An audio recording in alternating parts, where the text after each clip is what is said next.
So the first question is on Afghanistan. There have been elections and a new government is in power. And we know, like, the general impression is that the President Karzai was not liked by many, including by yourself. Again, it's one observation. And that's why we saw that the bilateral relations during President Karzai's time were not good. There were accusations and counter accusations. So now there is a new president in power. So my question to you is, should we look at the new president from a new perspective? Yes, certainly. Certainly we should look at policies towards any country must change, must be adjusted according to environment. This is a major environmental change in that the ex-President Karzai certainly was anti-Pakistan and certainly was having an attitude towards India, tilted towards India. My observation is based on facts, which I know. So therefore there is no doubt in that. Now this President Ashraf Ghani is trying to balance out relationships between India and Pakistan, and I think he is understanding our annoyance against Afghanistan vis-a-vis India. So therefore I think he is following a balanced policy, so we have to adjust our policy. Like you said, that the environment is different. And we have seen that the President Ghani has already embarked on very positive initiatives. He cancelled the planned weapons deal with India. He has diverted Afghan troops to fight against the anti-Pakistan elements in Afghanistan and sent the Afghan military cadets to hear the Pakistan military academy.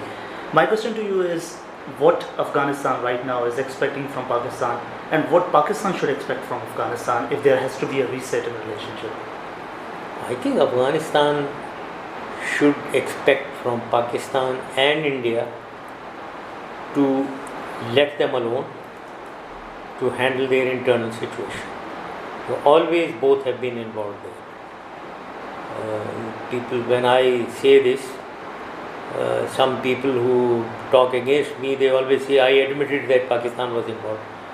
Both India and Pakistan were. It was India who used to use Afghanistan against Pakistan. Right, since the 50s and 60s, nothing new.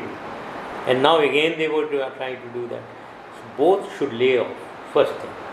Secondly, they should expect some socio-economic assistance to Afghanistan. And this is what they should be expecting from Pakistan. What we expect from them, I think we should expect neutrality from them, balanced attitude towards India and Pakistan. That is what we should expect, and friendly relations. And my third question to you is that the detractors argue that during your time is vis-a-vis Afghan Taliban, the policy was, if I read one observation, with respect to the Taliban sanctuaries, was one of I don't touch you and you don't touch me. Can you comment on that? Who said this? I don't like, it's the observation that during your time the policy was vis-a-vis the Afghan Taliban sanctuaries here, that we didn't touch them. It's again one point of view which I do in my research paper I do not necessarily agree. So I want to ask you that what should be our policy vis-a-vis Afghan Taliban and the Haqqani network? Afghan Taliban, we must understand, is not a monolith. It is not one organization under Mullah Umar or anyone, Haqqani or anyone, that we are dealing with.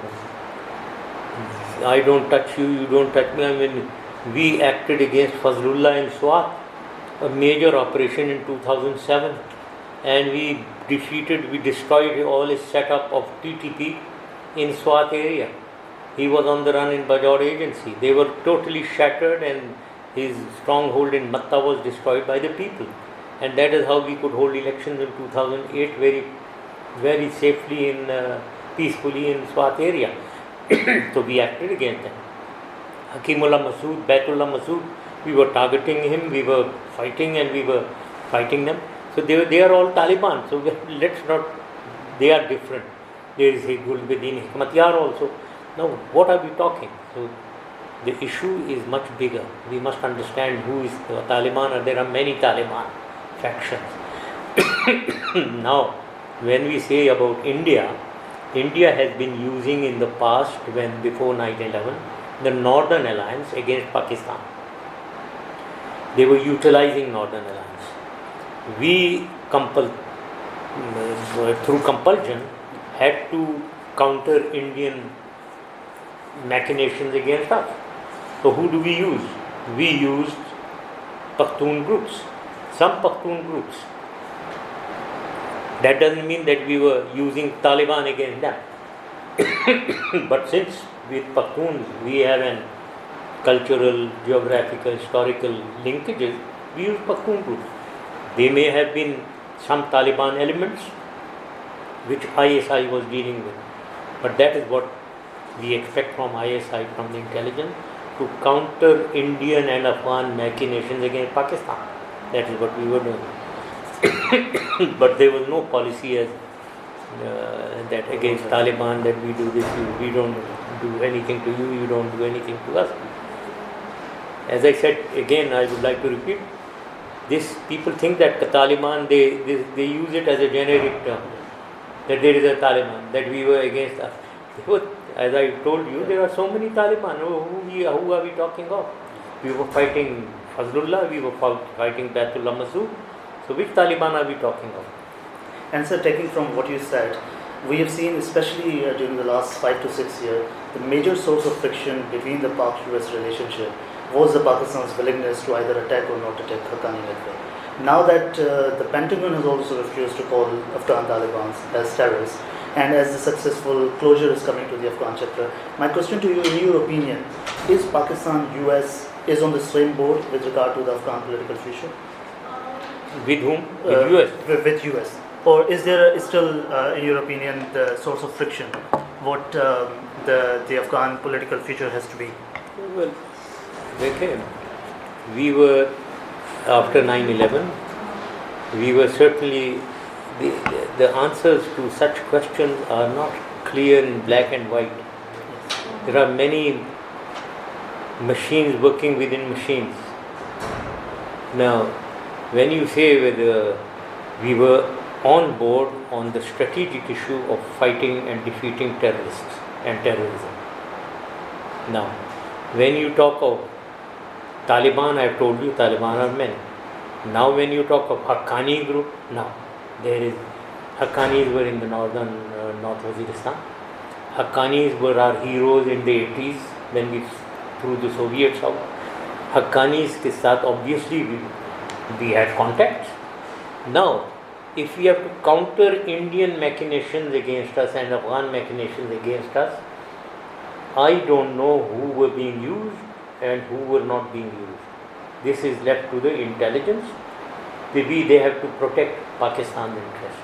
Now, coming to the answer to your question, first of all, Pakistan must guard its own interest, right? Other than that, we should be, at this moment it appears, that we are on the same page with Afghanistan and United States. Yes, one more thing that needs to be understood by you and pointed out. The biggest blunder that was committed by United States was immediately after 9/11. After 9/11, Taliban and Al-Qaeda were totally defeated in Afghanistan. At that time, Taliban was a monolith. It was under Mullah Umar. There was one Taliban. All the factions had either been destroyed or they had run away. They were insignificant. Now we, after having defeated the Taliban, they came into Pakistan, all Al-Qaeda Taliban, into our mountains and cities. There was a total vacuum in Afghanistan. Afghanistan had a vacuum. Now this military victory had to be converted into a political victory, because ultimate success is in political domain. So military victory converted into a political victory, there was a failure in this. Political victory meant that you must have an ethnically balanced government in Kabul. And when you say ethnically balanced, you must have major representation of Pashtun. But what they did was, they had major representation of Panjshiri, who were pro-India. Now that is where misunderstandings started, right? Now I was continuously saying all Taliban are Pashtun, but all Pashtun are not Taliban. Let's get Pashtun on board. And because of this failure of conversion of military victory into a political victory, Taliban resurgence started in Pakistan in 2003. So we lost 1.5 years of vacuum in Afghanistan through faulty policy of trying to govern Afghanistan with 8% minority, Panchiris. Usme there were issues that got involved. Now Taliban resurgence started, and now we are talking of Haqqani, who Pakistan was dealing with or not dealing with. So these elements got involved. And sir, one last question on Afghanistan related to India, that the vacuum that you highlighted after the 9/11, in that particular vacuum, we have some sort of evidence and also a little bit exaggeration, was that we believe that the Balochistan separatist movements, India using as proxy, but right now we see that India has a huge diplomatic and a lavish diplomatic presence and also economic assistance giving to Afghanistan. But the Pakistan, due to our own weakened economy, are not in position to assist. My question to you, in your opinion, do we still feel threatened, or do we recognize that India is going to be a part of Afghan's political stability? We feel threatened, and we cannot accept India having a dominant role in Afghanistan, because their role basically, other than assisting Afghanistan, their ulterior motive is to trouble Pakistan in Balochistan and even in frontier, right? And they are definitely doing that. They use their consulates in Jalalabad and Kandahar are actually intelligence heads. They have intelligence people undercover. They are not diplomats. And then all their construction activity which is going on along the border of Pakistan, there are all intelligence people there. So this is what is happening in Afghanistan under Karzai. And I had pointed out, we have proof of all this. So this must stop. We cannot accept this, because that is what leads to proxy war, because then we have to guard our interests. And when we guard our interests, one is totally defensive. They are sending anti-Pakistan elements into Pakistan. So in Pakistan we keep fighting them. The other is proactive. If they are sending from there, why not attack them there? So this is, we have to protect Pakistan's interests. We don't care. We have to, first of all, we expect our intelligence to protect our interests. It can be done totally defensively and passively. It can be done proactively. I would expect proactive